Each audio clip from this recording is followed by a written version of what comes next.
What is up, everybody? Welcome to the Juice. My name is Sayre Bedinger, and wherever you're at, however you're listening, whenever you're listening, we're just excited that you're joining us. We're really thankful for you. We're really appreciative of you, the listener, and just want to start this off by saying a quick thank you, and also just inviting you. It would mean a lot to us if you would like these posts and these podcasts, subscribe to our channel, subscribe to our pages. Follow along with us throughout the season. We want to talk to you. We want to engage with you.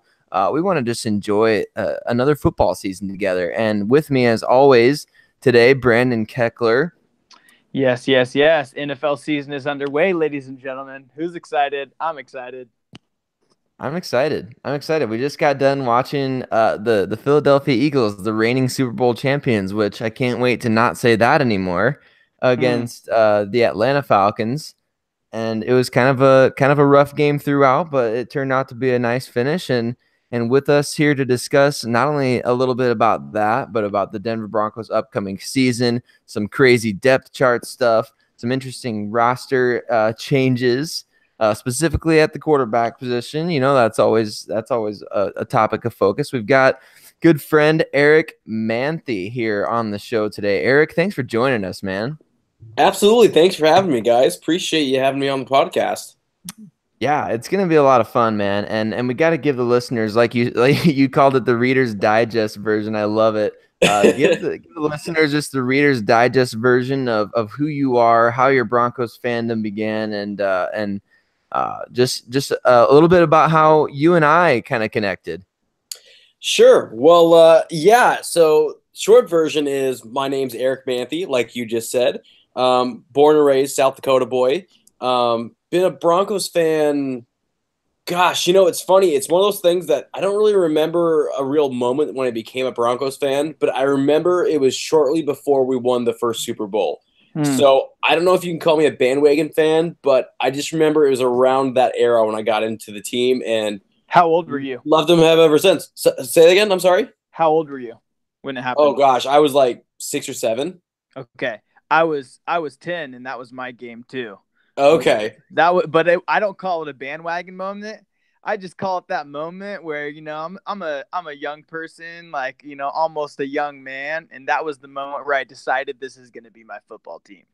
Fair enough. Yeah, I honestly I cannot remember. I wish I had like an aha moment that said like I'm a Broncos fan now, but I just can't remember.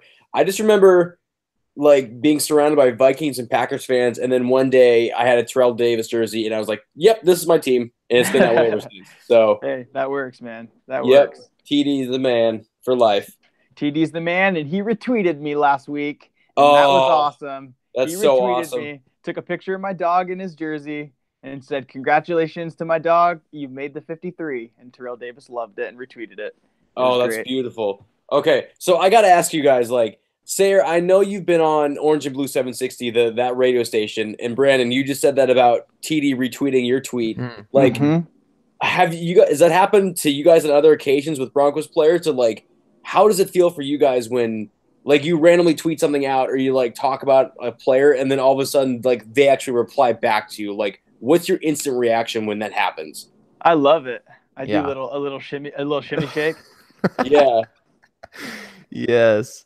Yeah, I think that's one of the coolest things is just thinking that like these guys that I like literally I collected like action figures of Terrell Davis and John Elway growing up, or I drew pictures of these guys just as a way to like envision them in their uniforms outside of like a Madden or something like that, or outside of having games on TV. Like I made my own trading cards. Like I drew my own trading cards growing up. I love football cards so much. And to see like these guys on Twitter and to know that like we're interacting even from a distance or things like that, or being asked a question by Steve Atwater. Like Steve Atwater doesn't need to be asking me any questions about the Broncos, anything. It doesn't matter what the topic is. I mean, like that's pretty sweet.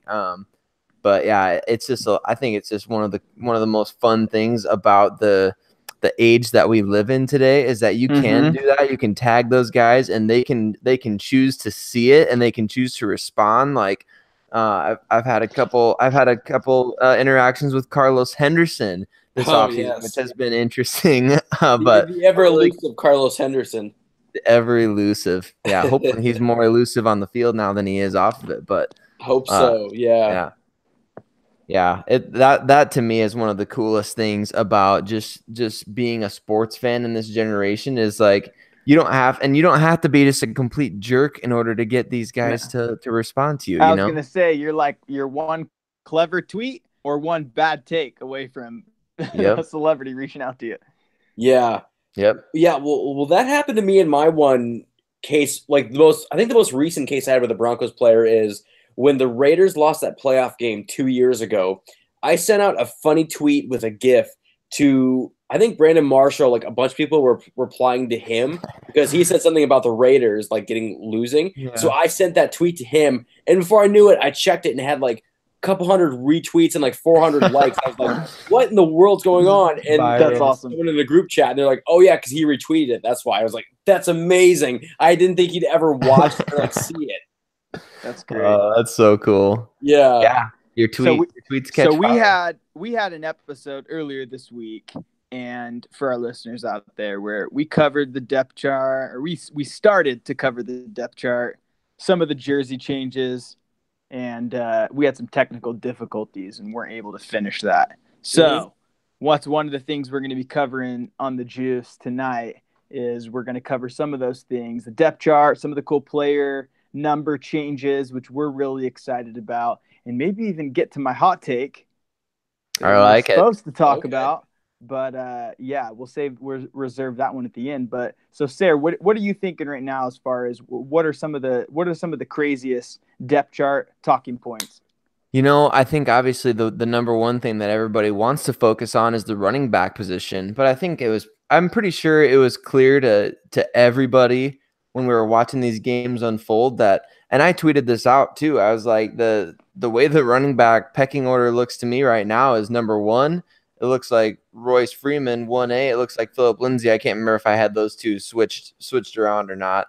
And then 3 was Henderson, 4 was Dave Williams, and then 5 was Devontae Booker. And I wasn't trying to be like rude to Devontae Booker, but like, man, it really did seem like the Broncos kind of had a clear pecking order in terms of snap count. And then you had all these people on Twitter up in arms over the fact that the team was still listing Booker as the number one on the depth chart, even though Vance Joseph said he's like, there could be 100 different depth charts between the time they sent out the first one and the time that they put out this one here for the Seattle game. Right. So I don't know why people were so worried about that, but I think that the most interesting depth chart situation for me is at cornerback.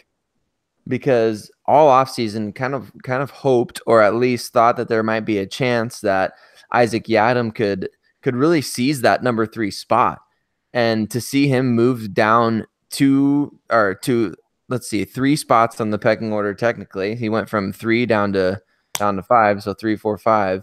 To see him get moved down like that with Pac-Man Jones having only been on the team for a couple weeks now, I'm pretty interested by that. And I think that the Broncos are making a little bit of a statement there. And across the depth chart, there's rookies that are being given opportunities this year, unlike last year.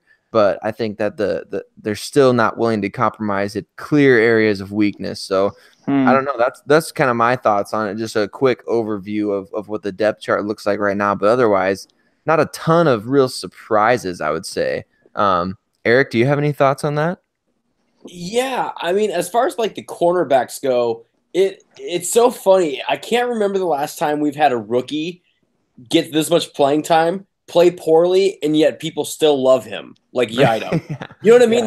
Yeah. I'm in that category. Like I figured when we were going to play him this much, I was like, okay, he's going to get burned a lot. He's a rookie. He's getting used to the speed of the game. He's going to get burned. So like when he was having his issues, I wasn't upset at him. But then I thought about it, and I kind of realized I can't remember the last time we had a rookie suck this bad coming into the league, and people still loved the upside. It's kind of a funny juxtaposition, but as far as like the corner position goes, it's so weird because it seems like for the longest time, even when the Broncos had a bad defense, we always had a really good pair of corners, whether it was Champ Bailey and Dre Bly or Champ and Andre Goodman or, whoever, you name it. It seems like we go back at least a good 10, 15 years since we've had like kind of an unstable cornerback situation. So like to lose a Keeb and then be in a situation where we have obviously Chris Harris and then Roby, who has all the talent in the world opposite him. But beyond that, we're not sure. It's kind of a weird feeling because it's one of those positions you never really had to worry about much with the Broncos in recent memory. Yeah, that's a good point. And when the situation with Talib leaving, obviously, what people assume is that you can just kind of reinsert it's like the next man up mentality, Well, if Talib's gone, that just means that Bradley Roby's going to step up and the Broncos will be fine. Well, yeah, that would be the case if they only played their base defense, 90% of the time. But the Broncos are in the nickel most of the time. And so that third cornerback is such a critical role, especially because of the fact that they play a lot of man, just straight up man defense. And so I'm interested to see how that plays out in the regular season and against a quarterback like Russell Wilson that can really move around with the ball, and kind of create those extra. The defensive backs are going to have to be on top of their game week one. Let's just put it that way. So, absolutely. Brandon, did you have any thoughts on the depth chart as a whole? Any surprises for you? I'm definitely skeptical about Yiadom just continuing this corner movement, but I'm not worried about corner. And I actually think like we're a little spoiled. So I know we have like, we're definitely a bit of potentially a downgrade with Talib gone, but Pac-Man and Brock is 3 and 4 it doesn't seem like it's going to be that much of a problem. And I think with our safeties using kind of positional matchups, I'm not really looking at corner like this is the first year in a while that we have like a big problem. I still want to see what they do as a starting unit and before I really start to make kind of some of those judgments. But I thought the surprise cuts of last year's rookies was wild, but then I think a lot of that was smoothed out by the next day's practice squad. Pretty much everybody but everybody that we wanted besides D'Angelo Henderson, all coming back. That's going to be interesting. I feel like there's going to be a lot of movement with the practice squad this year when it comes to, pulling guys off of it, putting guys on it, as far as what we do. So I think there's going to be a lot of potential shuffle there. I don't know much about Hogan. I think it's a little weird that unless he's part of the franchise plan, which is kind of what Vance said, as far as why you'd keep a third guy. I don't know why you'd keep Hogan when it seems like you could get a guy like Hogan when the situation arises, and he's not going to come in and leapfrog Swag Kelly anytime soon. So that's our number 2 guy that you want on the sidelines, learning from Case. Looking forward to that progression from Chad as that number 2 guy. But I just don't really see how you need to risk, even our practice squad is stacked right now, but and one team goes down with an injury. I think our practice squad unit is ripe for somebody else to come pluck somebody. I don't see how you don't put one of those guys on the 53 and then just wait until you get a quarterback injury to go and get a QB3. So I thought that was really interesting. Beyond that, I'm excited to see what we do. Like I don't really like our tight end depth. I don't know too much about Tim Patrick, but I like Tim Patrick from what I have seen. So our wide receiver core is interesting, especially kind of bringing back Isaiah McKenzie when we thought we lost him. I thought it was weird that we were only keeping 5 receivers. Some of that was interesting, and then keeping all those off-ball linebackers. Those were all some of the ones that I just didn't really see coming. But I like it. I really like our 53. I don't think there's any like massive mistakes that they made. If I was running the franchise, if this was my Madden league, I would have traded Booker and I would have kept Henderson. That would have been the main thing that I would have done differently. I would have probably packaged up, Paxton, Booker, and Darian Stewart or something, and traded it for at least a pick or something. Thinking of my future franchise. But beyond that, I like it. I like both our 53 and our practice squad.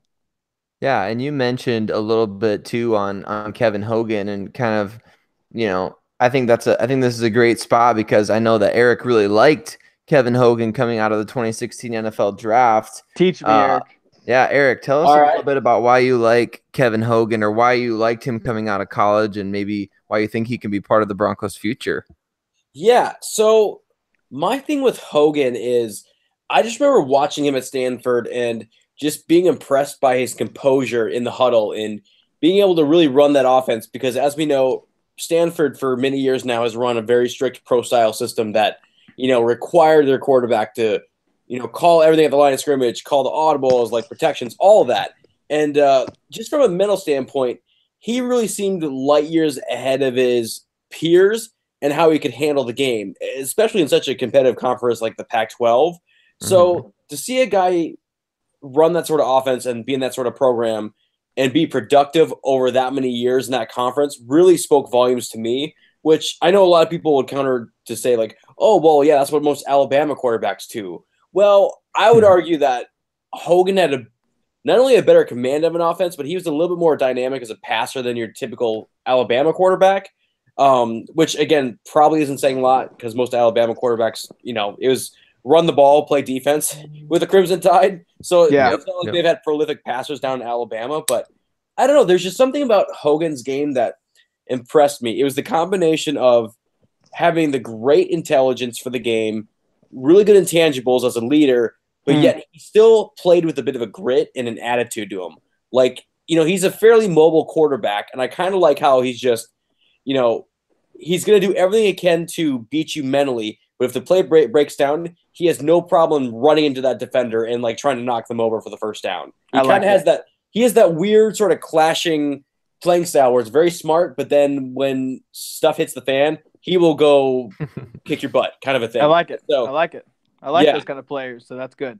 Yeah, and I just remember in the draft process, really mixed opinions on him, because the general consensus was that everyone thought he'd be a really good backup that could maybe kind of be like a Simeon-esque starter at best. But then you had other people that, I saw an article to Sayre today that was a pre-draft write-up on him, and that writer thought his upside could be as good as Philip Rivers, which really took me back. As much as I like it, I was like, oh, that's interesting that someone believes in him that much. So someone believes he might be destined to wear a bolo someday? That's, what? Maybe. Yeah, although, what? I think Denver's kind of a cowboy town. He could make it work. He could. Yeah. I mean, Rivers doing that in LA is totally stupid, but the quarterback of the Broncos, that they can. It's rodeo country. Why not? Why not? Man. But I love it. Anyway, so yeah, I don't know. I've always I kind of liked Hogan when he was going into the draft, and he's one of those dudes I kept an eye on. So to see he was suddenly available, and then we picked him up, I was like, oh, interesting, because when I heard that they were probably going to get rid of Paxton and then bring in a third guy, I think we were all thinking that they were going to bring in some vested veteran that could eventually supplant Kelly as the backup. But then when I saw they brought in a guy like Hogan, I was like, okay, he's still very young. He's played in a handful of games, so he has some experience. I heard in an interview by a radio guy yesterday talk about this, and he said that according to him, Elway really liked Hogan because he was battle-tested, in that he had to play all these games for the Browns over the last 2 years where they didn't win anything. And he had to really get the snot beat out of him and not win, and kind of have to go through those motions as a pro quarterback to really, test himself. And I guess those qualities Elway really liked as a guy that you could bring in to pick up an offense and learn and hopefully contribute if needed. So, anyways, do I think he's going to be some franchise-changing quarterback? Probably not. I mean, at the very least, I think he's just a solid backup plan in case of emergency.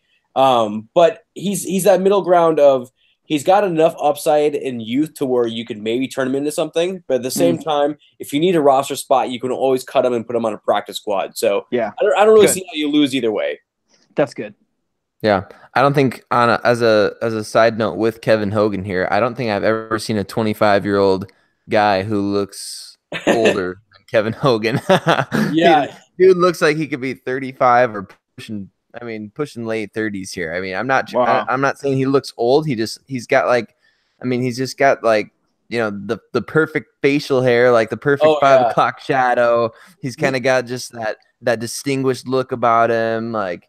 there's just something about it makes him look like it. Dude, are you 35 or what are you? If he said, if he told somebody who never met him before that he's 25, they'd be like, no, you're messing with me. You know what I'm saying? Pull up a picture of him. Oh, totally. I mean, but what I like about it is, number one, you give Paxton Lynch a change of scenery, which was needed for everyone involved. And number two, it's kind of a little buy one, get one type of thing with Kevin Hogan, because his contract this year, it's only $630,000. It's the minimum. Obviously, they claimed him off of waivers, but you get a restricted free agent tag on him next year if you want it. And so, I mean, the Broncos could probably keep him at that price. If let's just say they're going into next year and they're impressed by what they've seen from him in practices or something, they can keep him probably for less than $1 million next year. So, absolutely.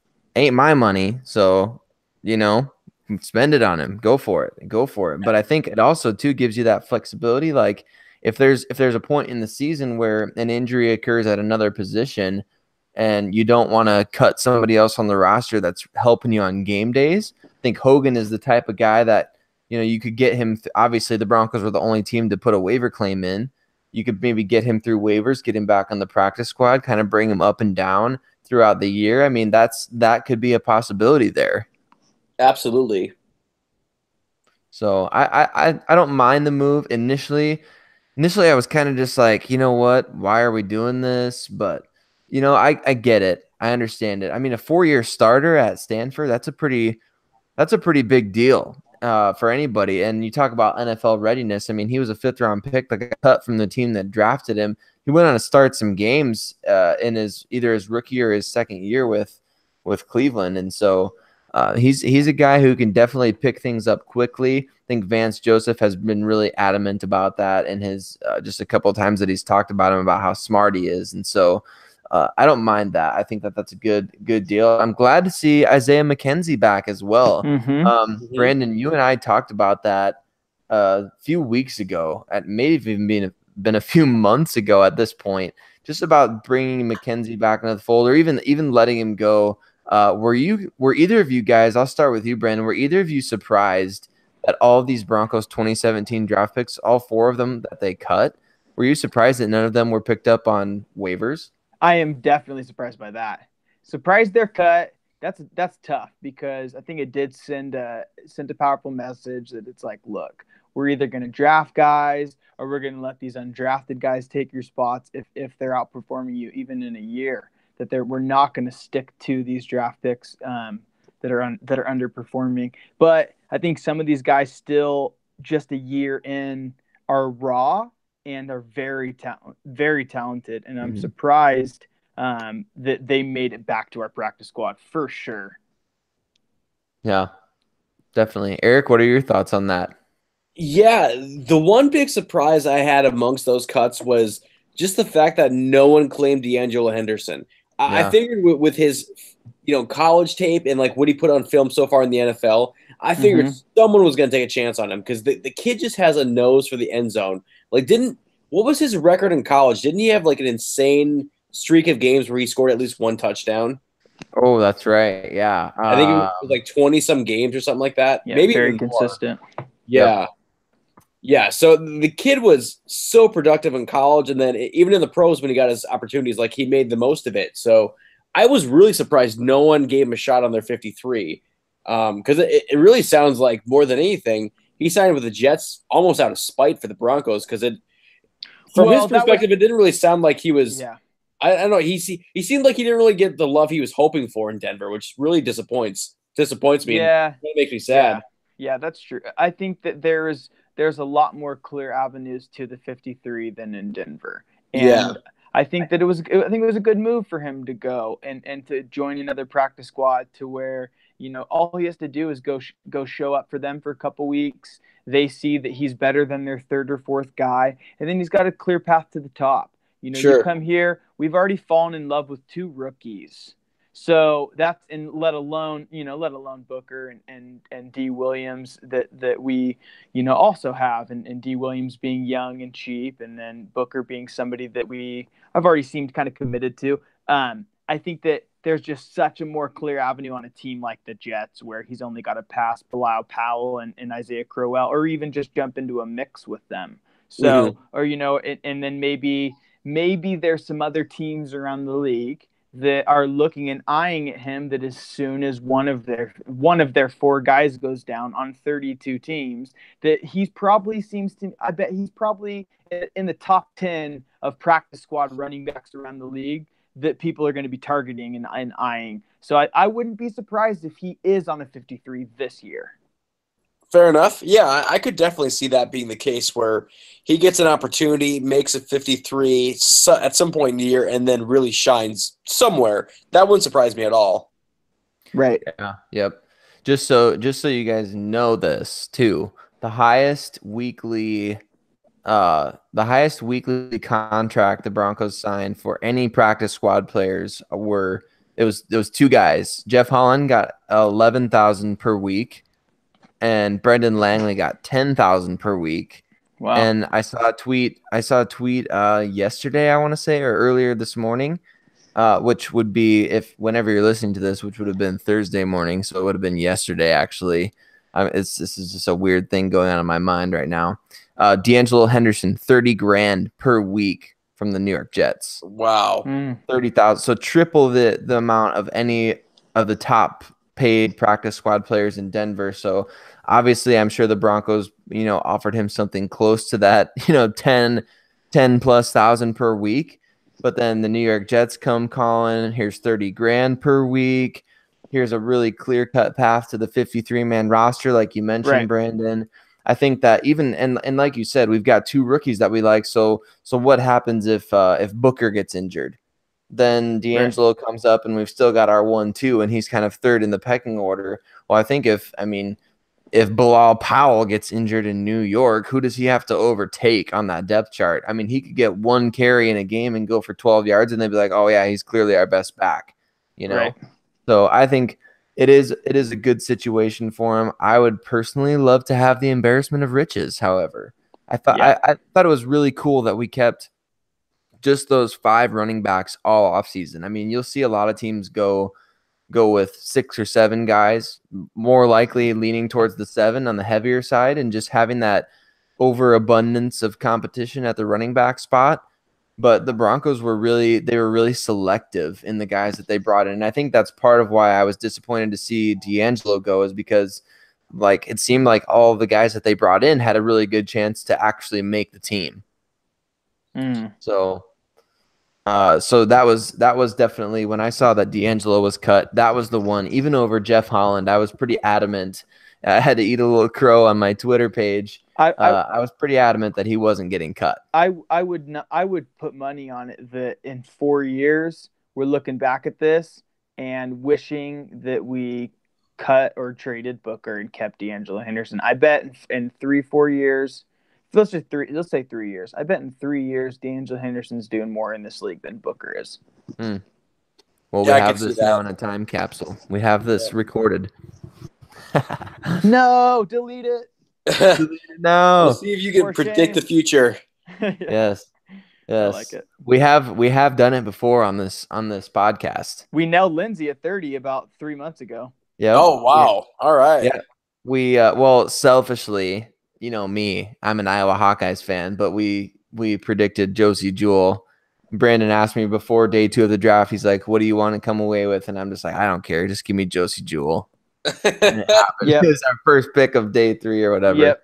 Yeah. Right. Well, I'll never forget when we drafted Jewell, because Sayre, you and I were on Messenger that morning talking about really wanting to get Kyle Lauletta with one of those 4th round picks. Oh yeah. And I think you were gone for a minute, and I think right when we drafted Jewell, I sent you a message saying we drafted Jewell, but in the back of my mind I was like, crap, we didn't get Lauletta. This sucks. Yeah. You were so hyped up, I didn't want to say anything. Yeah. You didn't want to be the party pooper for the Iowa Hawkeyes guy. Yeah. No, but at the same time, it's you can already tell, we haven't even played a regular season game yet, and you can just tell by the way he plays and his intensity, Jewell's going to be a player for us for a long time. So you can't really be mad at that pick at all. Oh yeah, not at all. Not at all. I love it. And this is a good segue into jersey numbers. Oh, yeah, because Josie made the right call. So that was okay. So him at 47, we talked about this on the Jews when he first got 47. We were like, we love it. It's like a Lynch field general, Oh yeah. middle of the field, tackling, just being in the right spot. You carrying that essence of John Lynch, and we dug it. And then he goes to 59, and I'm like, well, yeah, it's like our teams, Luke. So 59 works on that, white middle linebacker.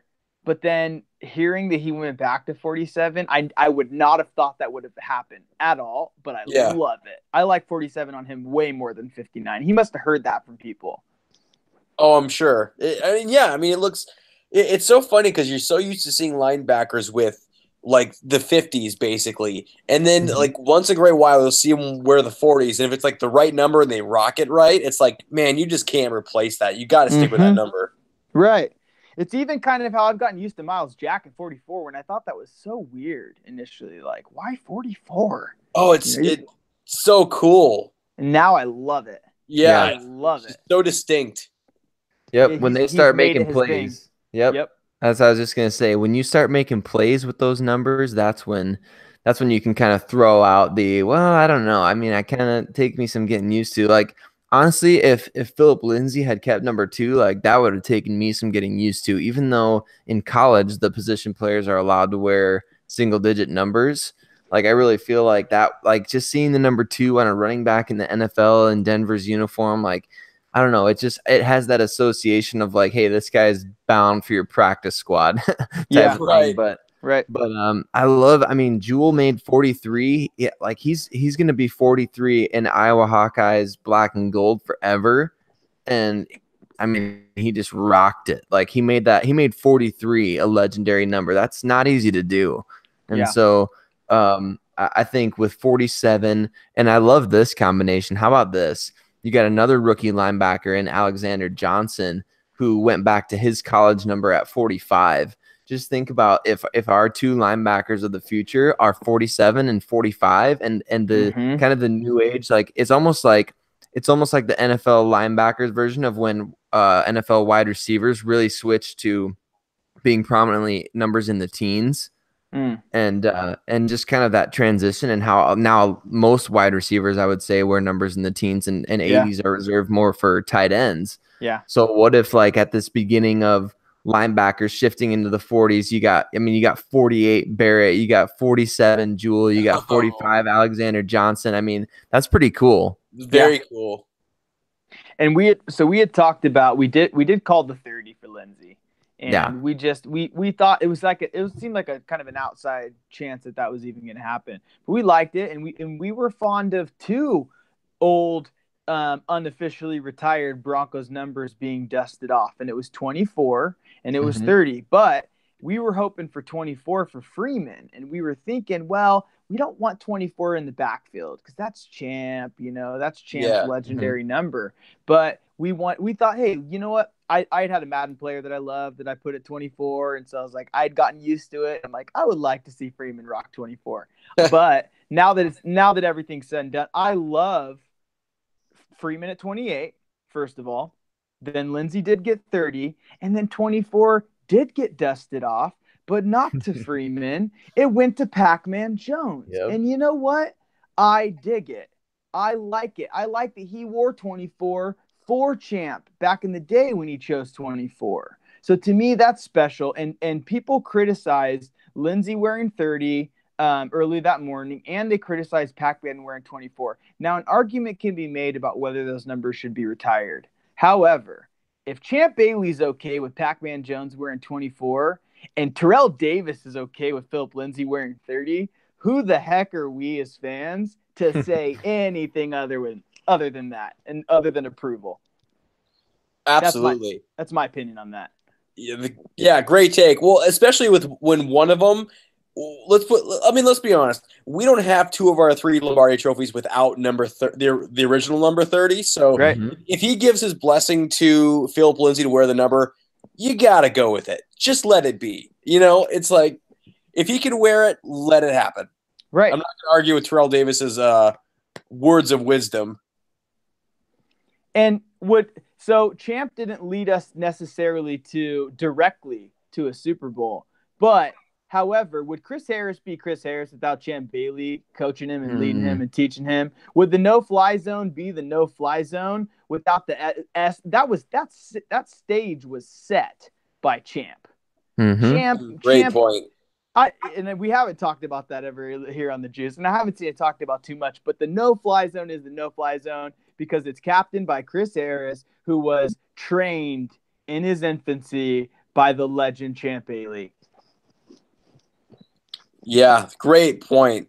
Yeah, it's so funny because, for the longest time since Champ left the Broncos, that 24, like no one dared to touch it. And it's very poetic that a very good player of the stature of Pac-Man Jones comes in and is polite enough to ask for permission to wear that number. And it does work because it's like, if you're not going to retire that number right away, at least pass that number on to another player worthy of wearing it, and someone that it's not just some special favor to some kid or the kid paid for the number or something. It's legitimate skills, respecting skills, and it's a great player respecting another great player and saying, yeah, I want you to wear my number in my honor. That would be great. That I think is cool.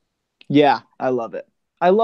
And for it's shaping up to be a special season, and some of these things, we get hyped on the Juice here. We like to lean into the possibilities of what things are maybe going really well, rather than sitting back and just critiquing all of the little things of what they're not going right. There's plenty of that in Broncos country if you want to find something like that. But we looking for things to get hyped about. And I feel something in the wind. I'm not saying this is, necessarily this guaranteed football season or Super Bowl season or anything like that. But I like there's some cool things happening, and there's certainly a lot more reasons to be excited about being a Denver Broncos fan this year than there has been in the past couple years. And part of what's exciting about it is some of these guys are really young. There's a lot of promise. There's a lot of potential. So when you start the season off, and as we get these really, the 53 gets laid out, and Lindsey doesn't even have to play in week 4. He's the first rookie running back to not have to play in week 4 and make the team, or the first undrafted player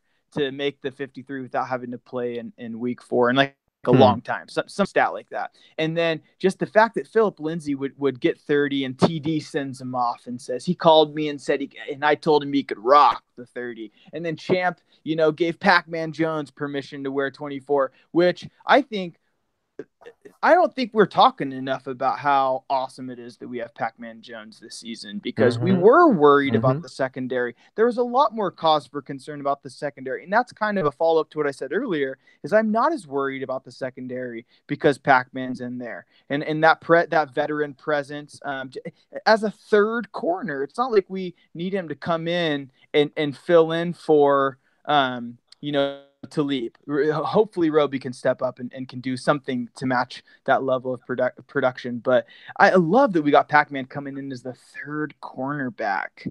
I love that. And potentially as a kick returner, and just a guy that plays with some grit and some attitude, because you know what we're missing from Talib is Talib was that firecracker in the secondary.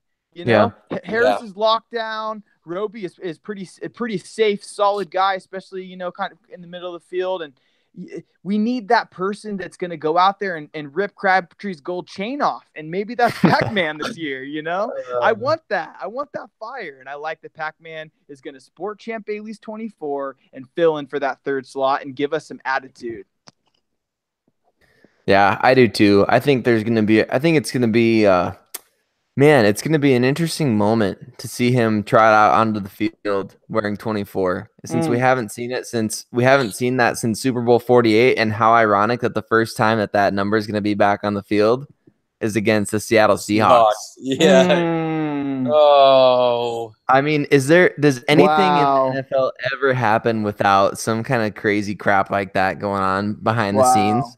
You know what I'm saying? Like, the first time we're seeing a running back with 30 running in the backfield, and the first time we're seeing a corner running around with 24, this is blowing my mind. I love it, dude. It is. It's what makes this great. It's what makes this is another thing that we're all about on the Juice, is about the story behind the stuff that's going on in football. It's not just about the fact that, okay, we can talk analysis all day long. We can talk you know, how many plays did they use this formation all day long? That's the kind of stuff that like it almost adds to like the weird karma that's going on. Like I carried around this stupid little mini football helmet in my coat pocket for an entire winter back in 2006, believing that that helped the Denver Broncos win games. Like, and I think that that's that kind of mystique that edge. It's almost like a mental edge. You know, you're like, oh yeah, this is the first time 24 is being worn since Champ Bailey. And so now we've got kind of this like spirit of Champ Bailey back with the team because he gave his blessing. And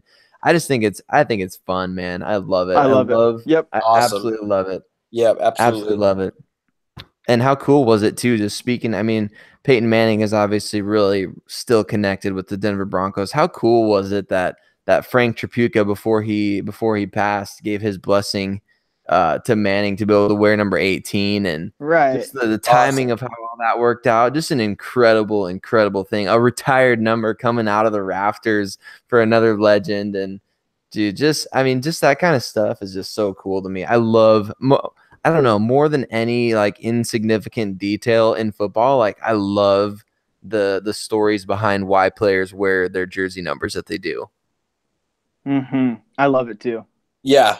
Always fun to hear some of those stories because some people, it's just like, oh, it's my favorite number, like as a kid or whatever. And then you get the really in-depth stories like, oh, this is my dad's number and something happened to my dad. And, you know, you just never know like how personal of a place that comes from when you pick something as simple as a jersey number. Because some people think like, oh, it's just a number. Well, to some people, like that could be part of their motivation for even playing the game. So, yeah, to your point, the stories are always interesting.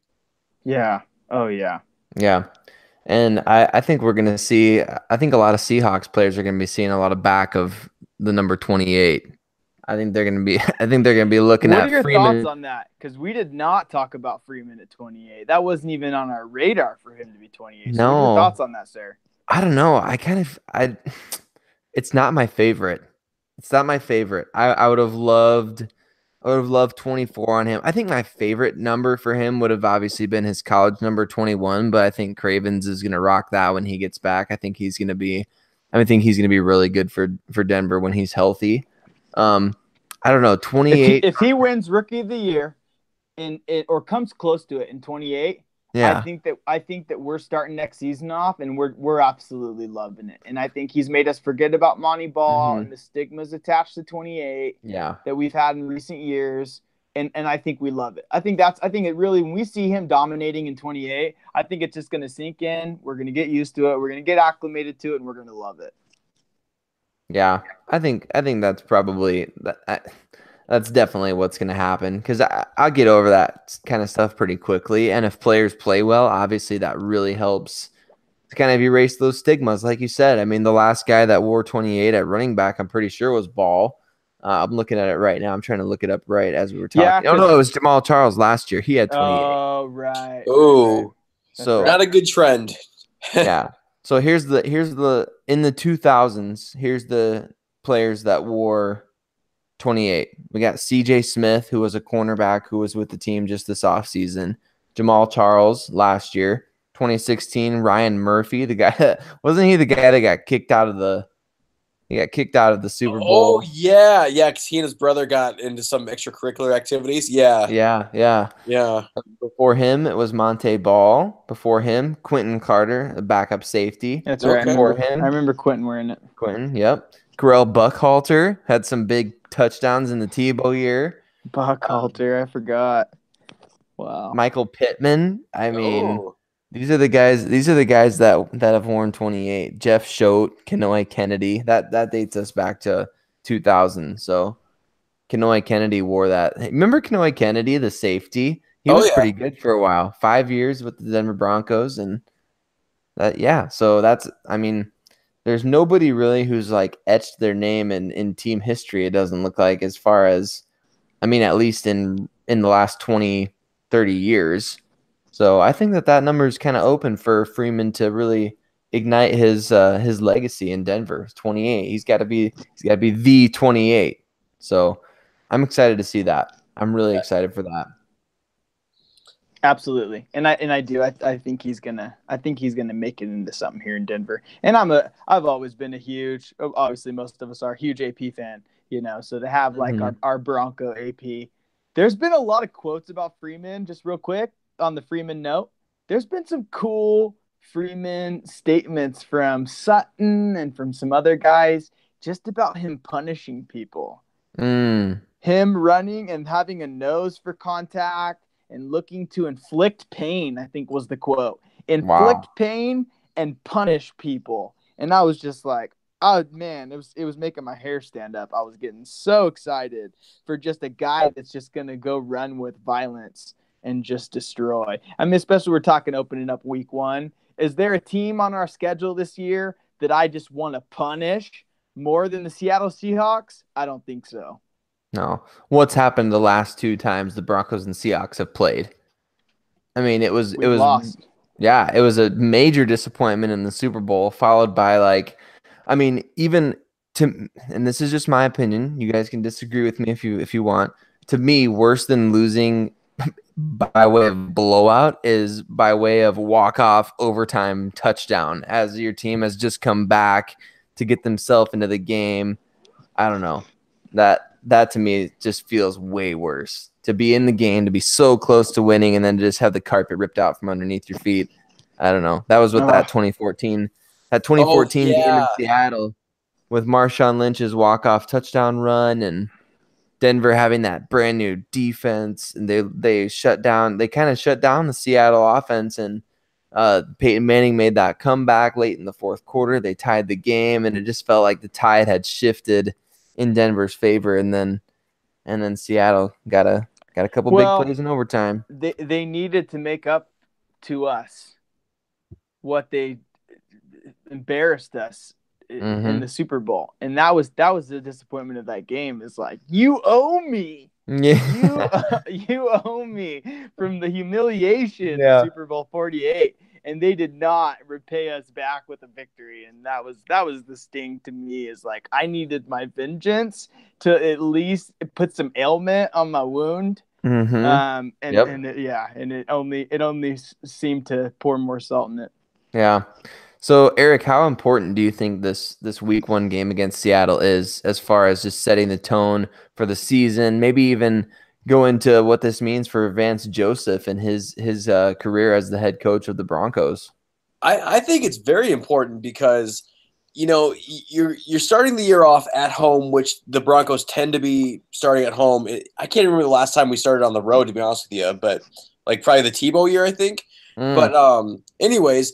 Yeah, it just I can't be any more important for him because I think, considering how bad last season was and how much of a drop it was, he can't afford to have any negative connotations next to his team to start the year. Like, if we start out like 0-2 and worse, it's just going to further amplify the noise of people saying he's got to go. And there's just, as if there isn't enough pressure to coach the Broncos and match our high expectations. When you get off to a bad start like that as a head coach, and then now people are expecting you to get off to a hot start, you better deliver right away or you're going to be in a lot of trouble. Yep. Yeah. Well, especially honestly, because this Seattle Seahawks team is weaker than they usually are. That too. Yeah, and especially it's like you're starting at home. They're a little bit weaker. They're in a bit of a transition. Like, this is a good time to take advantage of the early schedule, build some early wins, and give yourself some cushion in case there's a bit of a midseason slide. Not as bad as the one last year, but in case if you have a couple games where they just don't go your way midseason. So I think it's very crucial that he gets off to a good start and make sure that the team gets off to a good start, because he can't afford any early losses as far as I'm concerned. If we're 500 or worse by the bye week, he's in a lot of trouble, in my opinion. Agreed. And I do think that this is maybe kind of, again, piggybacking off of what I just said, but I think they still owe us some revenge. Our team does. Whatever guys are lingering, there's still a little bit of a sour spot that I think there has to be. Without the Legion of Boom, they don't have Sherman, they don't have Cam Chancellor, looking like they will have Earl Thomas, but still, there's so many problems with the Seahawks team that Russell Wilson should not be able to overcome unless we're a mediocre team. And I think we need to show that improvement, show off these new toys, show off this improved running game. You know, the depth we have at receiver, plus getting DT and Emmanuel to step up and be back to being that duo that with a quarterback that can get them the ball. I think we need to make a statement. Chubb and Vaughn and our fire all the missiles pass rush that we have, and that the secondary needs to not look terrible. And I think that we need to come out and we do need to make a statement week one. I think the spread right now is us winning by 3, and I think we need to go above that. We need to win by at least a touchdown or 2. Yeah, that'd be great to make a statement. And I'll say, like, on a personal note, I actually lived out in Washington State the year of like the Beastquake playoff game where, you know, they made the out of that wild card win. And greatest run in playoff history. Yeah, I'll never forget when I was living up there, I almost had to pay people to say that they were Seahawks fans. They were nowhere to be found. Like, I went to Seattle one time to see some family for a weekend, and, like, I'm not joking, you guys. I saw more flags and jerseys for their soccer team than the Seahawks. Yeah. Like, at that time, Seattle did not embrace the Seahawks, despite the cool stadium and a playoff team and everything. Like, you did not see the public support. So there's a funny meme I remember from like when the Seahawks got popular and big, and they were, you know, their battles against the Niners and stuff like that. And it was a meme, and it was the Sean Alexander Madden, and it was like Seahawks fans be like, "Who's that?" Because it's like, they weren't fans back then when Sean Alexander was on the cover of Madden. Yeah, I mean, no, I believe it, because at that time, like, I couldn't meet any actual fans of the team. And then 3 years later, when they beat us in the Super Bowl, they're talking about, like, being the loudest fans in the world and how hardcore they are. And I was like, that's BS, because I couldn't have given enough money to one of you people out there to say you were a Seahawks fan. And now all of a sudden you support them. I was like, you guys are so full of it. Yeah, now they're the 12th man. You know, yeah, it's like, you know what? You're never gonna beat the sort of home field advantage that we have, let alone, like, you know, if you even want to throw in a place like Kansas City, which supposedly is very loud as well. Like, you know, it's like you guys you jump in when you have a good team, you act like you're great, and all of a sudden it's your tradition. Well, you know what? When you have lean years and you're not a very good team, we'll see how long that lasts. Yeah. So as far as like the Seahawks go, like, yeah, like matchups like this, I always take a little bit personally, because they beat us really badly in the one Super Bowl. And then, like, from my experience of having to live there and not meeting many of their fans, and then seeing the bandwagon effect happen, it's definitely extra motivation to be like, yep, let's really take it to these guys to prove that, like, they don't have the fan base that they think that they have. Right. And if they didn't have Russell Wilson, let's be real, that team would fade out. Train wreck. Oh, absolutely. I wish I could hate Russell Wilson, but I don't. And he's going to be one of our toughest, probably the toughest thing we have to figure out and game plan for. So I'm excited to see what the Broncos have in store for him with their pass rush. Yeah, I think we saw a lot in the preseason of kind of what we're going to be seeing from them in this game. They did a lot of those kind of delayed stunt blitzes from the defensive linemen and the linebackers, where they would kind of engage with either the interior offensive lineman or the tackle, and then they would just abandon ship and sprint towards the A gap.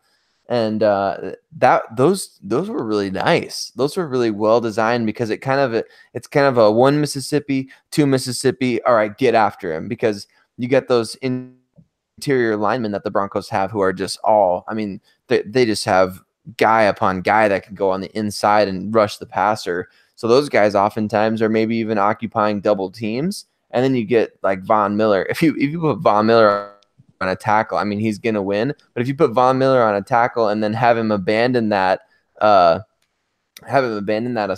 and then run up the A gap, I mean, what's Russell Wilson supposed to do? He can't step up. And so the Broncos, I think, are looking at ways to take away their ability to step up. And I think we saw a little bit from Will Parks as far as being that guy who's going to kind of roam around in the box. Did you read the Will Parks article about how he went and studied with Chris Harris's trainer and something about how his technique is just like night and day different from last year? Did you read about that at all? No, I didn't see that. Dude, Parks, apparently he just feels like he's just a completely different player and that he's doing very specific things in his tech has a plan and like I forget the words he used, something technical, a specific technical, intentional kind of thing he's doing for Wow. everything, where he played a lot looser last year and he feels like he's just going to be a completely different player in this upcoming year, that it's completely changed his game going and studying with this guy. And I thought that was exciting. Wow. That's amazing. He clearly looks like he's taking a leap forward. Like I don't know. He was a 6th-round pick 2 years ago. Yeah. And for him to show the kind of growth that he has over 2 years, Yeah. and this being his 3rd season, like he looks really good. Unfortunately, can't say the same about our 1st-round pick from that year's draft, Paxton Lynch. I would have loved to have seen him. Be. I mean, how cool would it be if Paxton Lynch was our just no doubter starting quarterback going into this game? No doubter. We've got our franchise guy. That's what we were hoping for. But it's almost too big of an if for me to imagine these days. Yeah. Back then it was something I dreamed of, but I mean, I think the reality of what we've seen in him has changed so drastically from my hopes from a couple years ago that it's hard to even picture that scenario. Mm-hmm. Yeah, it is. It is. Absolutely. I think there was something interesting, an interesting point that you brought up about him. And one of our friends in the Denver Broncos media world. So, all right, Aric, are you ready for this? Oh, I'm all ears. So this is my unpopular opinion on Mike Kliss. Okay. He got blasted. I mean, you guys know what ratio it is, right? Yeah. Oh, yeah. Yep. Okay. Okay. So Mike Kliss got ratioed, and it was primarily by Broncos fans. And for those who don't know, that means when you see a Twitter post and there's far more replies than there are retweets and likes, that means this person had a bad take and they're getting smashed. So that happened. And it wasn't just around the league. It was Bronco fans, because he was talking about how Paxton is the best 3rd-string quarterback in the league. And everybody just ripped him apart for it. Now, initially, upon seeing it, I thought a lot of the same things that all Bronco fans do. So this is a lot where I'm speaking to myself here. I woke up the next morning and I realized how wrong I was. So this is my message to Denver Broncos fans, is I think we need to reevaluate the way that we are responding to Mike Kliss in these situations. Because Mike Kliss, in that moment, was doing the Broncos a long-term service, where he was trying to raise the value of a player that we were hoping to get rid of.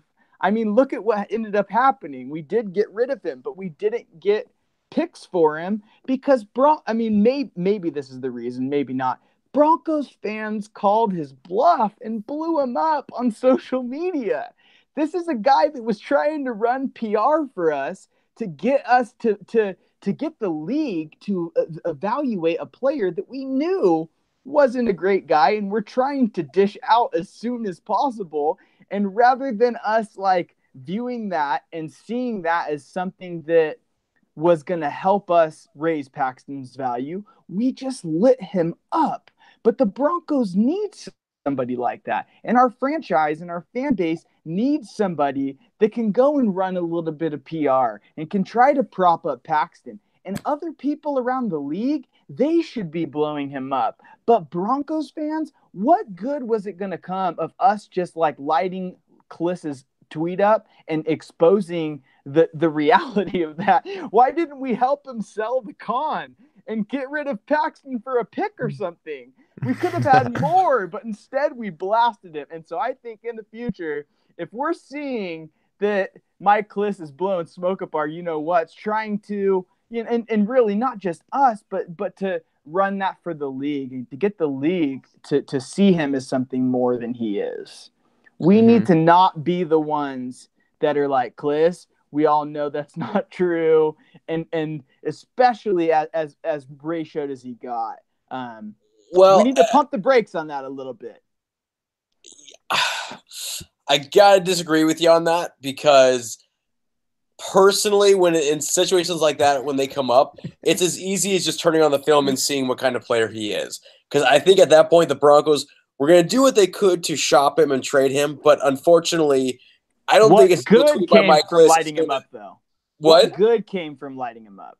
To let him know he's not good at his job. But he already. What was he? Did he believe that about Paxton? It doesn't matter if he believed it. It's like it does.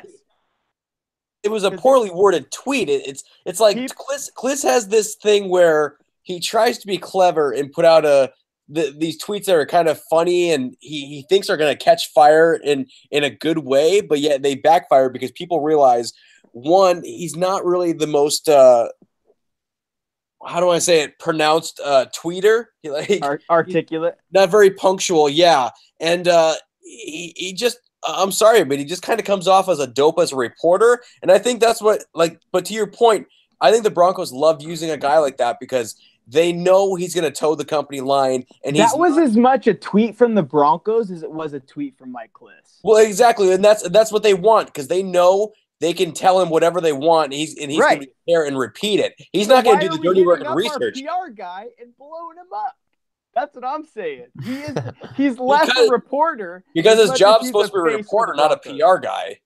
But that's obviously not how he's acting and how he's functioning. And he's getting bonuses as a reporter and exclusives because there is things that he releases often that are first to us. And he does that in exchange for helping the Broncos in these PR things. In the meantime, I just don't. I get what you're saying. You're giving him way too. I'm sorry, you're giving him way too much credit. Does he release exclusives? Because the Broncos give it to him. It's not like he does the digging. Of course.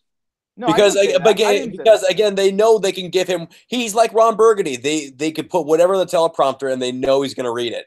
I think most NFL teams and we need a guy that they know that they could spin things to tell the fan base one thing when it's really going to be the other. And Mike Kliss is not much more than that guy. Right. I completely agree with that. So I'm sorry. It's like, why do we got to blow up our Ron Burgundy? Because he's a bad Ron Burgundy. Personally, if we're gonna have a Ron Burgundy in the Denver media, I'd much rather just have D-Mac because he's oh, man. I don't know. He's just either funny or he's easy to hate on. So it's like he's kind of a cartoon character of a media person. Whereas Kliss is just maybe I'm just so used to listening to the local Denver stations, and all you hear from those local Denver guys is how great Mike Kliss is, and then you listen to interviews with Kliss, and he's not articulate. He sounds like a complete dope. He's nowhere near my favorite reporter. He's what? He's nowhere near my favorite reporter. Yeah. So at all. So like I get what you're saying, Brandon, but it's like to me it's I think my thing with Kliss is I'm just like so tired of like listening to the local radio shows, and like every time he calls in, they basically treat him like he's like God's gift to man as a reporter. And I'm like, this guy has been like subpar reporter for years that just got in good with the team somehow, and like he's their parrot. He's Ron Burgundy. Part of how you're viewing this is through that lens, is through your bitterness and your frustration at people calling Mike Kliss a good reporter. I have him tuned out, and I don't take his takes seriously at all. But when I see him doing a move like that and trying to raise the value of a player, and us knowing that like that's just about one of the only tools that Mike Kliss has, all I'm saying is we shouldn't be the ones as much that are blasting him and exposing that, because it seems like it does more harm than good just being like, oh, look at you, Mike Kliss, you're a fraud. What if we were all just dead silent and he runs his PR move and he either raises the value of Paxton or he doesn't? I think we can help him maybe in that PR push in times like that by just simply not blasting him. But I think go ahead, Sayre. I was just gonna say I think a really interesting whole aspect to this whole thing was how Kliss responded to Ryan O'Halloran, the new reporter who just came in from the Jacksonville Jaguars. Was that about the one taking chops from the bottom or whatever? Yeah. And he got, he kind of dug at him after that. I mean, for Kliss, like that was clearly something that he was trying to do the Broncos a solid there, because we know that like most NFL reporters probably follow Kliss and they'll probably retweet what he says, or they'll probably at least say, well, maybe the Broncos really do feel like Paxton Lynch had a good enough preseason finale to keep him or something, whatever. But I think that the interesting thing about that was after he tweeted that, and he kind of got a dig taken at him by O'Halloran, how Kliss responded pretty. He was pretty. I don't know. I guess you don't really see him be like overly snarky all the time on Twitter. In fact, I don't think he responds really much at all. But to see him kind of respond pretty quickly to that, and in the manner that he did not seem too pleased with his new competition there in Denver after that. So I found that to be interesting after he tweeted that out, knowing full well what that whole situation was. Right. And then O'Halloran kind of came back at him with like basically trying to tell him like, are you serious? Are you being serious right now? And then Kliss is like, no, jackwagon. Obviously, I'm not being serious, but he couldn't say that, So Right. it's just an interesting dilemma that these guys face. It's not that they're not being honest, because I think a lot of the times they give kind of I think most of these reporters give the cold hard truth a lot of the time, and sometimes sometimes I think they tell it how they think it should be rather than how it actually is, and maybe that's what I do. I don't know, but I think I tell it how I want it to be, and then when it's not how I want it to be, I react appropriately, you Right. know. But that's part of being a fan. These people don't get to be fans, you know. So it's all interesting to me. It's a very unique situation, but I'm pretty sure I'm guessing that every single team has their Mike Kliss, Yeah. Because we know his source is Elway. We know his source is John Elway. It's like he works more for the Broncos than he does 9 News. Yeah. That's we all know that, So that's my point, is more that we all know he's the shill for the Broncos. That's not new news, and we're criticizing something that everyone knows is obvious, So let's just let him run his PR. Let him do his thing. Let him try to spin it. It's either going to be successful or it's not, which it seems like it's going to be unsuccessful most of the time because he doesn't seem like he's that good at what he does. But let's just not be the ones that are calling the bluff. That's the final consensus from me. And that was something I woke up kind of like a little delirious the next morning and was like, So maybe that was just a, crazy thought anyway. I didn't even think that when I first saw it. I was just like, oh, come on, Kliss.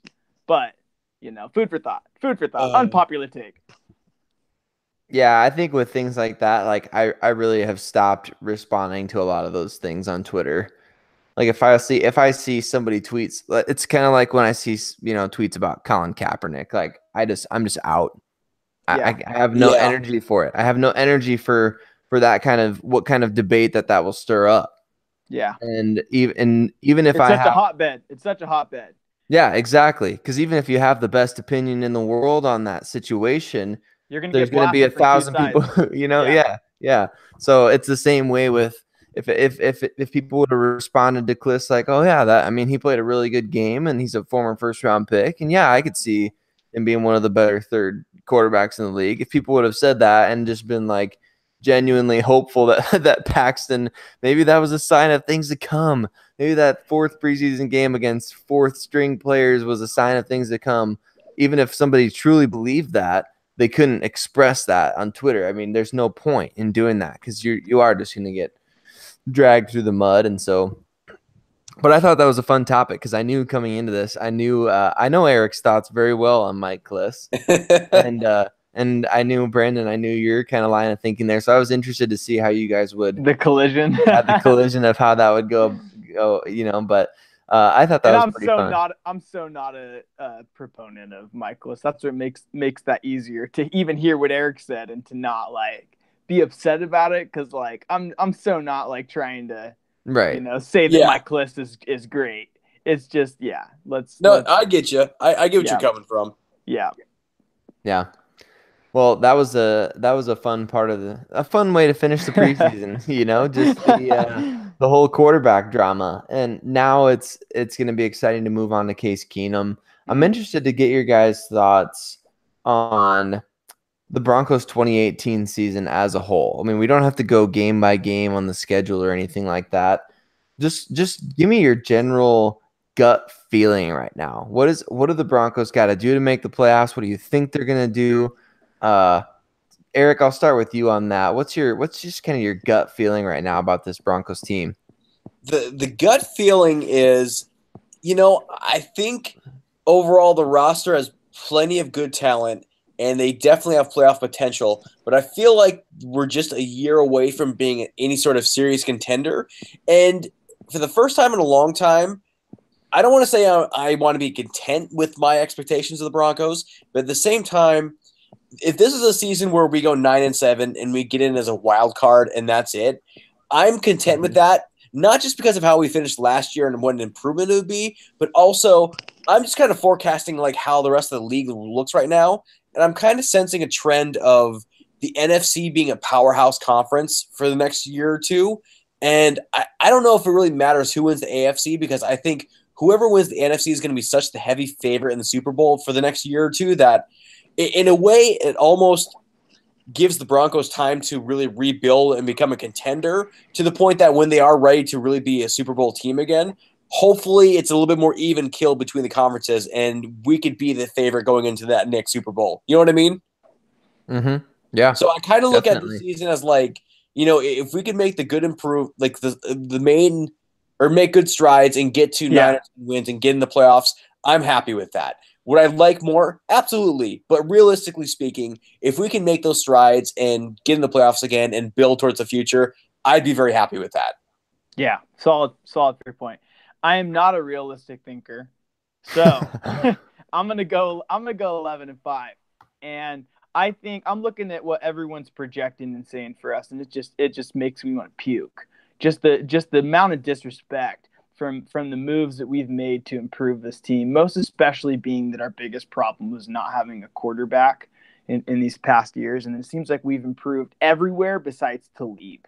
That's the only spot it seems like there's an obvious downgrade at. Beyond that, I feel like our team is better everywhere else, and I think that we have a lot of talent. We have a lot of pieces that we need. I think especially when you talk about those 4 pass rushers going in and attacking, and then maybe later in the seasons having Sua Cravens. I know that's kind of a bummer, is that we don't have him from the go. But I think everybody else being a year better, and you're talking about people like Parks that may be taking a leap forward. He's like the bottom end of our roster, So I think that when we've improved the bottom end of a lot of these players, and we've secured a better quarterback under center, and he has better weapons to throw to, both at tight end and wide receiver, and we have a good running back, and we have a better O-line. I think we are just being absolutely disrespected right now as far as who we are, and being seen as like, I think we're the 30th offense by ESPN.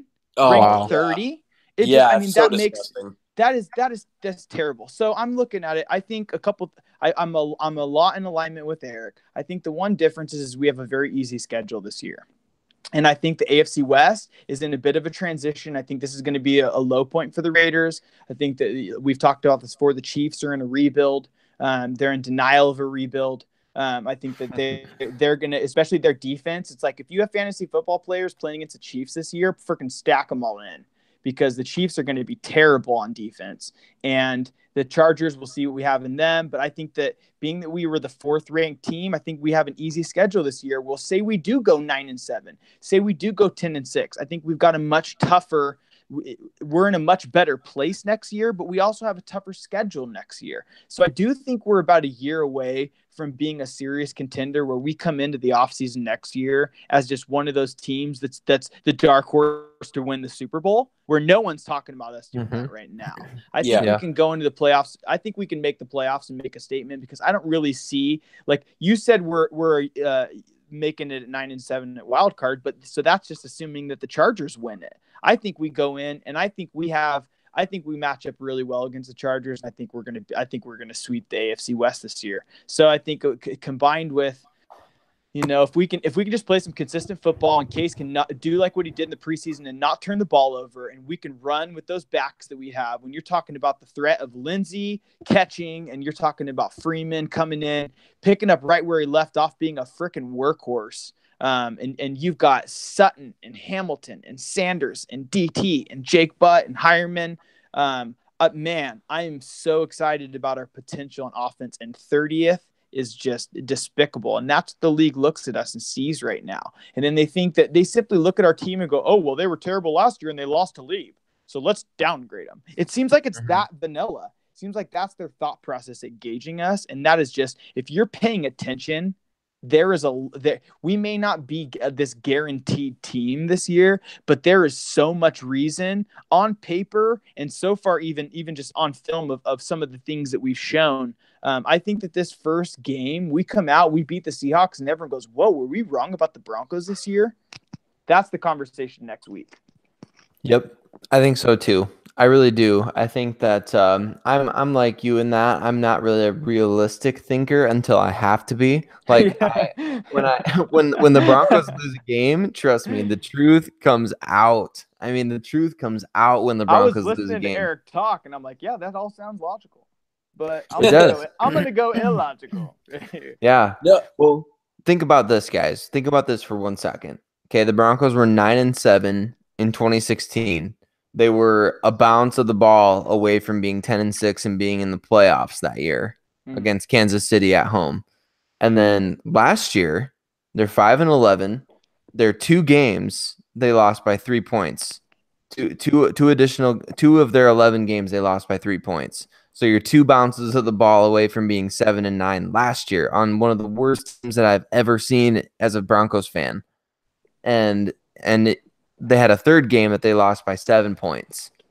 So, I mean, even as bad as they were last year, they're 3 bounces of the ball away, or, you know, a couple extra in there with that 7-point game from potentially being 8-8. Mm-hmm. And that's with a lot of injuries. All we have with a lot of injuries, right? Mm-hmm. Yeah, Cravens is on IR, and then Fumagalli, who's an unknown commodity at this point. That's it. So, yeah, they're fully healthy. Our all third systems safety are go. And our 3rd tight end are the only injuries that we have. We're fully healthy. That's where it's just like, we're going to blow people away this year, I think. Yeah, health is a huge deal. And getting off, and speaking of that, the perfect storm is that the Broncos are healthy to start the year, and they have a number of home games to start off the year. I think it's 3 of their first 4. Build some momentum. Yeah. Get off to a hot start with your healthy roster. And see what happens. I think with a defense like Denver's, this is my thing, and this is what I've said for the past couple of years. If the Broncos defense, if you put that defense in a postseason environment where it's win or go home, I'll take that defense. Yep. I'll take the team with that defense, with Von Miller as the closer, and you've got that defense back there. Like that's a huge advantage in the postseason. And I think that this defense can win on the road or at home. So I don't think the Broncos are going to be a home road splits team. I think that they're going to play well wherever they go because of how good their defense is and because of how maddeningly consistent Case Keenum is or could be based on last year. And that's another thing that I hate is there's this little devil on my shoulder making me question in my mind, is Case Keenum going to be the same guy that he was last year? Because I think that it looked like over the course of the season, it didn't look like he was just getting lucky. It looked like he had actually made strides as a player. Looked like he had actually made strides mentally. Looked like he had made strides in terms of his game preparation, making the right reads. I mean, he was a pick 6 guy in Houston and St. Louis. And so I think with what we saw from him last year in Minnesota, and then look at in the preseason how he didn't light it up necessarily, but he didn't turn the ball over. And so if we can just make smart decisions and then freaking run the rock and then let our defense really just play well in those situations where we got to punt, man, I think we're really going to do something. We're not going to maybe blast the scoreboards or necessarily be the 2015 super turnover team. I liked what Vance Joseph said today about how he wants our corners to not worry about that one play and then screwing up 3 plays. trying to make that big turnover play, but that at the cost of 3 other plays. He wants them to play consistent football where they're not giving up those big plays more than anything. And I think if we can play that kind of football, which maybe isn't going to lead to a turnover, 2015 highest scoring, our defense is our offense kind of a, defense. But if we can just play solid freaking football and not let them do big things against us and just play possession, I think this is a season where we can play possession and win a lot of games. Yeah, I think this is a team to me that looks like a team that one week could go out and win a game 17-16, and then the next week win like 34-20, and we're like, yep, where's that offense? Like, what is that? Like, there could be just these big explosions of offense mixed in with these kind of lulls or like hard fought defensive battles. But I don't know. I'm excited to see what this team does throughout the course of the year, because there's so many, like you said, on paper, so many reasons to be optimistic. I look around at the rest of the AFC West, and Aric, I want you to touch on your thoughts on the AFC West a little bit here. But I look around at the rest of the AFC West. Nobody in this division. I know a lot of people are hot on the Chargers, but nobody really stands out to me. What are your thoughts? Yeah, it's funny. Well, starting with the Raiders, I think we all have a good idea of what they're going to be. I really think that, we all had our hesitations about John Gruden coming back. So, like, how he was running things was bad enough. And then when the whole Khalil Mack trade went down, not only are you losing your best player, but you can't tell me that's not going to affect team morale. I really think the moves they made this offseason are really going to sink them for at least a good year or two. I don't think they're going to be a relevant team until they get to Vegas. And even then, there's no telling what's going to be left of the core of that team. They need to nail those draft picks. Yes, very much so. Yes, good point. So I'm not expecting anything from the Raiders. The Chiefs, I've made this comparison before to you, Sayre, and the Chiefs with Mahomes right now remind me a lot of when we first got Cutler in the lineup over 10 years ago. There's a lot of parallels there with, the veteran head coach that had this really consistent veteran quarterback that, got him in the playoffs a bunch of times and it didn't work out. So they went out and drafted like the young gunslinger thinking it was going to work out great, and it didn't. So I don't know what's going to happen with Mahomes in Kansas City, but I kind of feel like they're on a similar trajectory to where we were with Cutler. They're going to be an okay team, but I don't. Offensively. Yes, exactly. But defensively, yeah, like you said earlier, Brandon, I think they've lost too many pieces over the offseason, especially on the defensive side. Well, that's where Shanahan got fired. So that's interesting comparison, is he got fired for not paying attention to the defense. Yeah, and I could easily see a similar situation happening to Andy Reid in Kansas City. Maybe not this year or next year, but like 2-3 years from now, if they're not really firing on all cylinders and they're not a complete team, I could see the similar fate happening to the Chiefs. Right.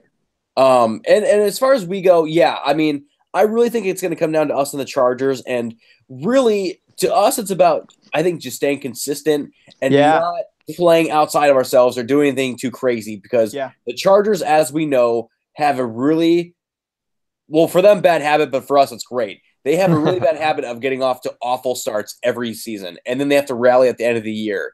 If they can't get off to a decent start this year, I think they always get hot towards the end of the year, but it's going to be so much harder for them to get momentum and kind of play catch up if we get off to a good start. So here's where I'm not worried about the Chargers at all, and this is it: is you rattle Rivers early, you knock him off his game, and you can beat him if you like you said can play consistent football. I think with our pass rushers, we're going to terrify Rivers, and we're going to assault Rivers. And I think that we are going to sweep the Chargers in those games because of our pass rush. If we can get to Rivers early and we can knock him off and then return that with consistent football, I don't think the Chargers are going to be a problem against us. Now, can they have a better record by beating other teams around the league and maybe being a game up on us and making us have to play in the wild card? I think that's likely. I think we could sweep the Chargers and they could still win the division. But I think we're going to be able to. I think the Chargers are not going to be able to let alone come into Denver. But I think we could even go into the road and just rattle him early. Because is LA even home for him? Do they even get to really claim a home field advantage in Los Angeles? That's our 9th home game every year. Right, is the Chargers game. Right. Yeah. Anyway. So overall, I think the division. I would say if we get off to a good start and we can maintain maintain any sort of momentum and just be a solid football team, I really like our chances of winning the division. But ultimately, I do think it will come down to us and the Chargers. And it's really just going to depend on which team is more consistent come December and January. Yeah. Mm-hmm. Good call. Mm-hmm. Good call. Yep. Some teams in the NFL are going to go worst to first, and so it's got to be, we got to believe that one of them is going to be Denver. I got to believe that. I got to believe that it's going to be If you're one of paying those attention, teams. there's no way we're not the highest candidate for that role. Oh yeah. From worst to first. Obviously, the Browns are the hard knock story. They got Baker. That seems to be the one that people are most emotionally invested in. Maybe the one people are the most expecting to be the worst to first. But I think if you're really paying attention, I think there's more reason to expect that the Broncos are going to go from the bottom of the division to the top than that the Browns would go and beat the Steelers. Mm-hmm. But I don't think Mm-hmm. I think you poll most 32 NFL teams and they would pick the Browns over us. Probably. Yeah. And that's crazy talk. It's crazy talk. Yeah. It's, if they win 7 games this year, that should be considered a meteoric rise. And the Browns fans would all be freaking pumped. If we win 7 games, Vance Joseph's fired. Yep.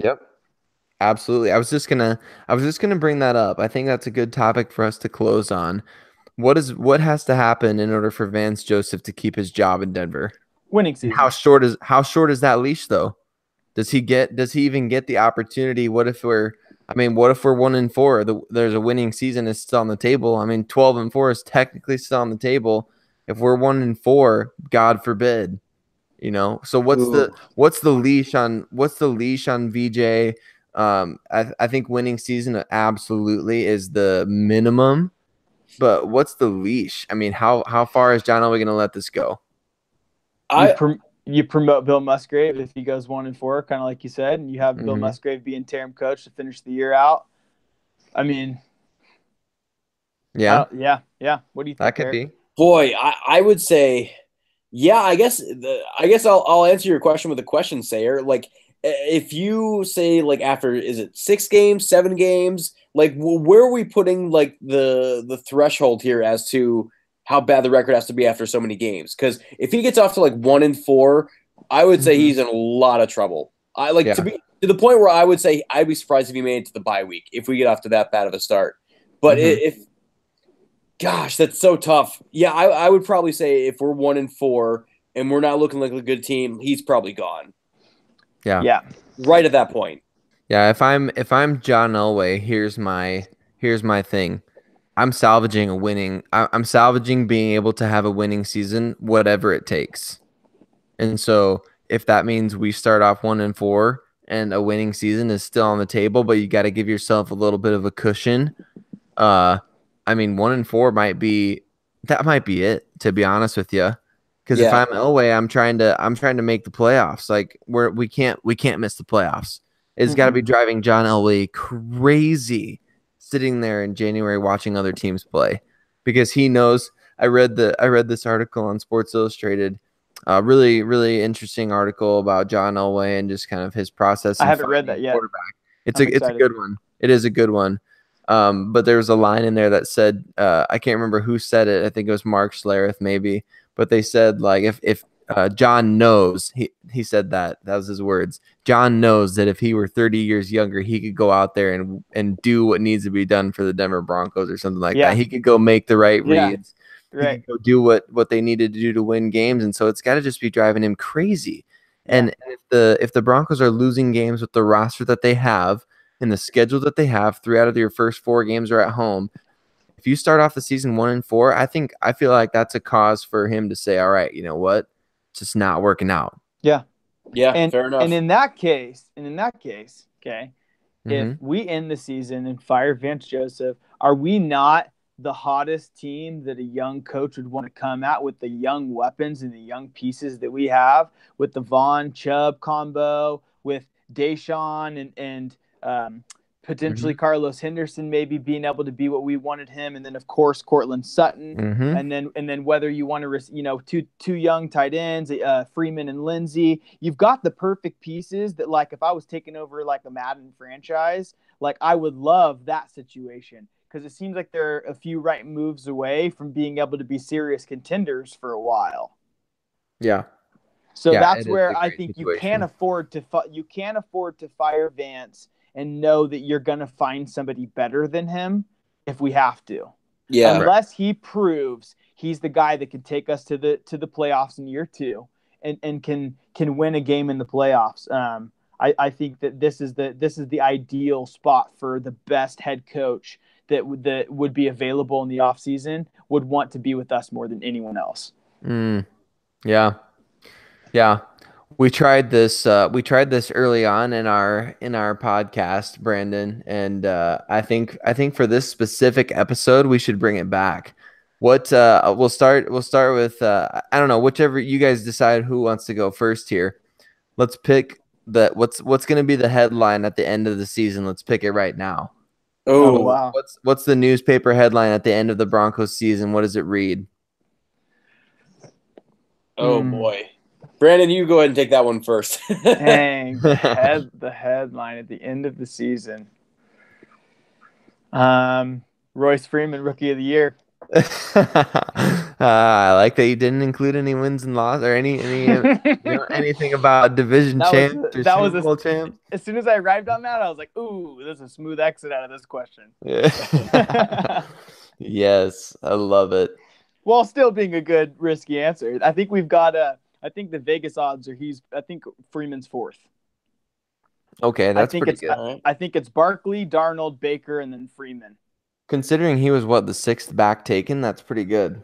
Yeah, agreed. All right. Okay. Headline from the future. Okay, headline from the future. Now, could this include an ending to a good season, or are we under the assumption that something bad's gonna happen? Either one. Okay, it could be either way. Yep. Okay. Swag Kelly gives us hope for the future. Boom. Wow. I like it. That was Swag Kelly for the future. I love it. Something with Chad Kelly. He's gonna come. Don't get me wrong. Like, I got nothing against Case Keenum. I've always liked him. I'll root for him, no problem. But if he somehow gets Wally pipped by Chad Kelly this year, I would be as I don't even know what word you just said, but I love it. Wally pipped? You never heard of that before? No. Wally what? Wally pipped? Wally pipped? Wally pipped. Is that like a Midwest thing?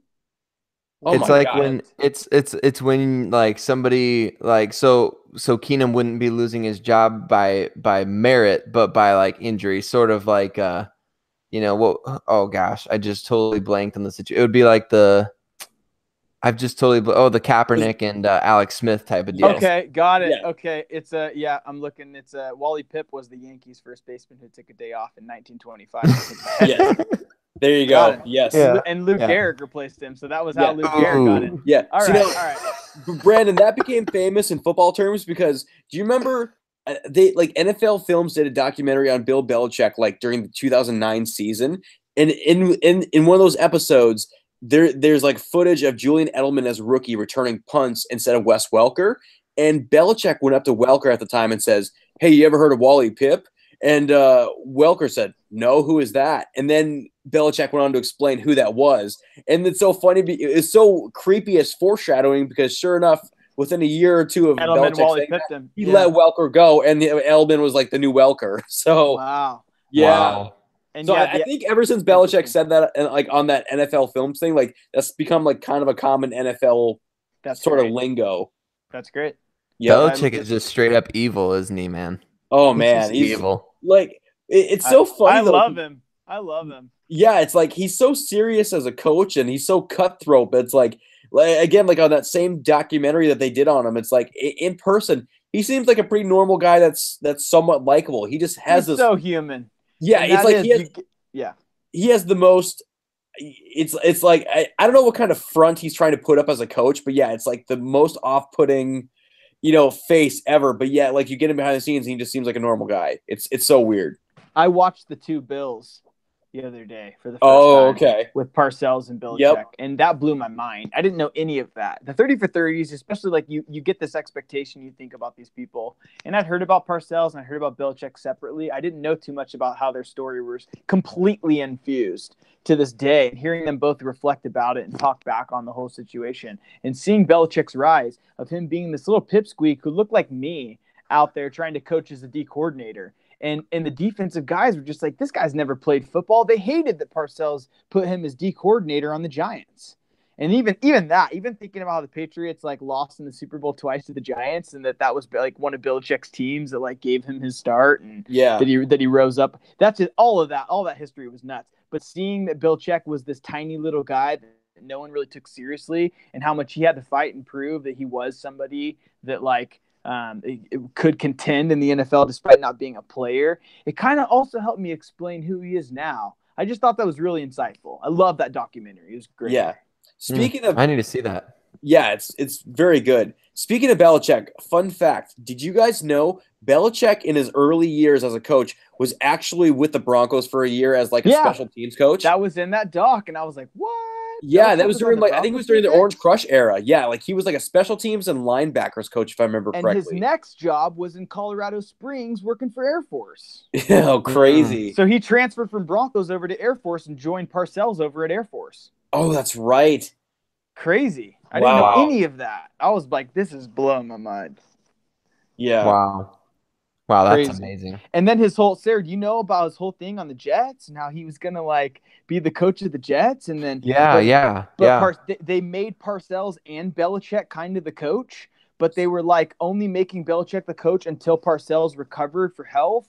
And then like Parcells made the move that he was retiring and Belichick was going to be the head coach, but Belichick never felt like he was really in the loop. So he turned the job down and was like, no, I'm actually leaving.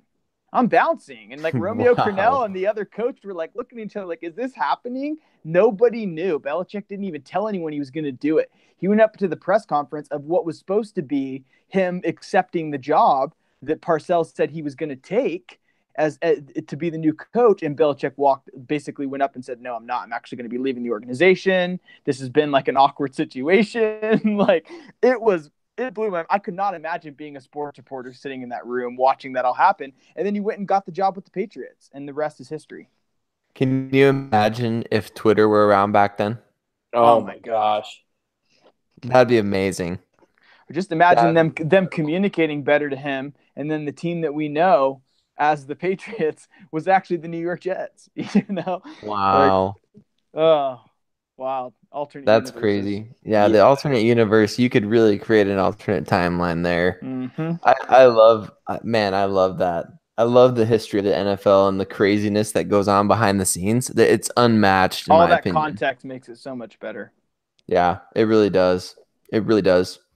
I think for me, the headline at the end of the season, you guys know me. I'm Mr. Optimist. I'm not trying to be realistic with this. I'm just going straight up. I'm just going straight up homerish with this right here. Go, baby. Broncos finished the season with the offensive and defensive rookie of the year and defensive MVP. Woo! We're going big. You just triple up to me right there. Triple. I mean, last year the New Orleans Saints set the bar with having the offensive and defensive rookie of the year in the same season, and I think that the Denver Broncos are gonna match that this year with Bradley Chubb and Royce Freeman, and then I think Von Miller wins defensive MVP. How close does Von come to breaking the sack record this year with Chubb on the other side? Oh my gosh. If he gets even close to 20 by week, if he even gets close to 20 by week 14, I bet you he breaks it. No sweat. Yeah. Yep. If he's at 18 with 3 games left, game over. They'll scheme him for it. Yep. So he's got to get off to a hot start and give himself that cushion. But I think he can do it. I think he can do it, man. I really do. I don't know. The last time the Broncos had this kind of a pass rush quartet was obviously 2014, 2015. Never. But really never, because DeMarcus Ware, as Not great a as quartet. he was, we had the best duo. Yeah. Yep. Quartet. But even as good as Ware was, he was never really fully healthy in Denver. Yeah. And he was in his back half. Yeah, he was.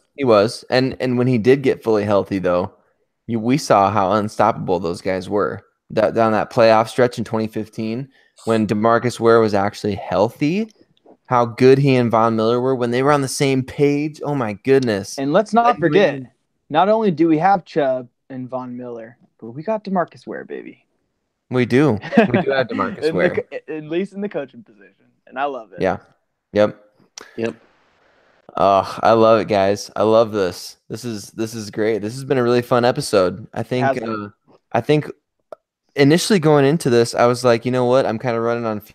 Let's try to make it a 60-minute episode. But I knew I said to Yeah. Aric, I was like, once we get the adrenaline flowing and start talking, it's just gonna flow out. So this was no short episode like we thought. No, it wasn't. No, this is one of our longest. But hey, I think it's from start to finish is a pretty good, pretty entertaining episode without probably any fluff.